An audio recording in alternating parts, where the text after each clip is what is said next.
Գորաշքն ամեն օր ուղերձների շարք։ Հիսուս անվան իշխանությունը։ Մենք շարունակում ենք ուղերձների շարքը, որը կոչվում է «Ինչ է նշանակում հավատալ Տեր Հիսուսի անվանը»։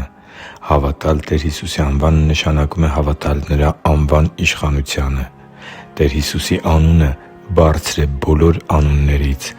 Անվան բարձր լինելը խոսում է իշխանության զորեղ լինելու մասին։ Փիլիպպեցիս 2:9-10 խոսքերում կարդում ենք.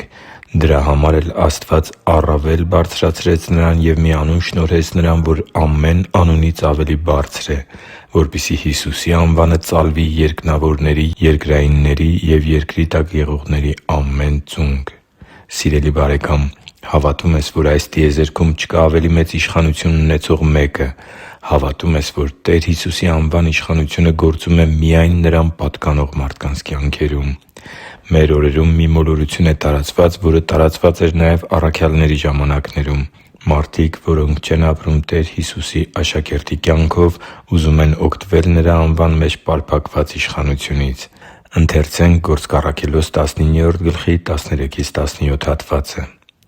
«Շրջիկ հրեաներից ոմանք էլ, որ երդվեցնողներ էին, փորձեցին չար ոգիներ ունեցողների վրա Տեր Հիսուսի անունը կանչել, ասելով. «Երդվեցնում եմ ձեզ այն Հիսուսով, որին Պողոսն է քարոզում»։ Այս անում էին Ոմն հրեա քահանայապետ Սկևայի 7 որդիները։ Բայց չար ոգին պատասխանեց ու ասաց. «Հիսուսին գիտեմ և Պողոսին ճանաչում եմ, իսկ դուք ո՞վ եք»։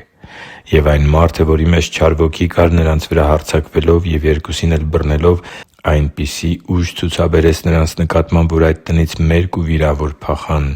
Այս բանը հայտնի դարձավ Եփեսոսում բնակվող բոլոր հրեաներին և հեթանոսներին։ Նրանց բոլորի մեջ ահ ընկավ, և Տեր Հիսուսի անունը փառավորվում էր» Տեր Հիսուսի անունը փառավորվում է, երբ հստակ երևում է Նրա անվան իշխանությունը Իր աշակերտների կյանքում և այդ իշխանության բացակայությունը Նրա անունը հռչակող, բայց Նրա ուսուցանած սրբության կյանքը մերժող մարդկանց կյանքերում։ Տեր Հիսուսի անունը կախարդական բացականչություն չէ, որից փախչում են չար ոգիները։ Վերը բերված օրինակը աստվածաշնչյան կարևոր դաս է մեզ փոխանցում։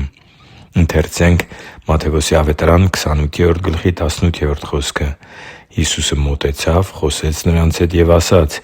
«Ինձ տրվեց ամեն իշխանություն երկնքում ու երկրի վրա»։ Աստծու համար թանկ ու սիրելի՛ զավակ, Տեր Հիսուսի այս խոսքերն ուղղված էին Իր աշակերտներին։ Այս խոսքերը ուղղված չէին ո՛չ այն ժամանակների, ո՛չ էլ մեր ժամանակների երդվեցնողներին, որոնք ընդունած չլինելով Տեր Հիսուսի ուսուցումները, փորձում են հռչակել ու դավանել այդ մեծագույն իշխանություն պարփակող անունը։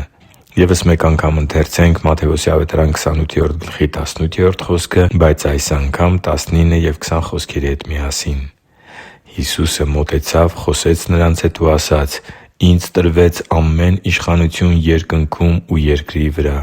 Արդ գնացե՛ք, աշակե՛րտ դարձրեք բոլոր ազգերին, նրանց մկրտելով Հոր, Որդու և Սուրբ Հոգու անունով, սովորեցրե՛ք նրանց պահել այն ամենը, ինչ ձեզ պատվիրեցի։ Եվ ահա Ես ձեզ հետ եմ բոլոր օրերին մինչև աշխարհի վերջը»։ Տեր Հիսուսի անվան իշխանությունը բխում է Իր աշակերտների հետ Նրա ներկայությունից։ Ինչպիսի՜ զորավոր խոստում.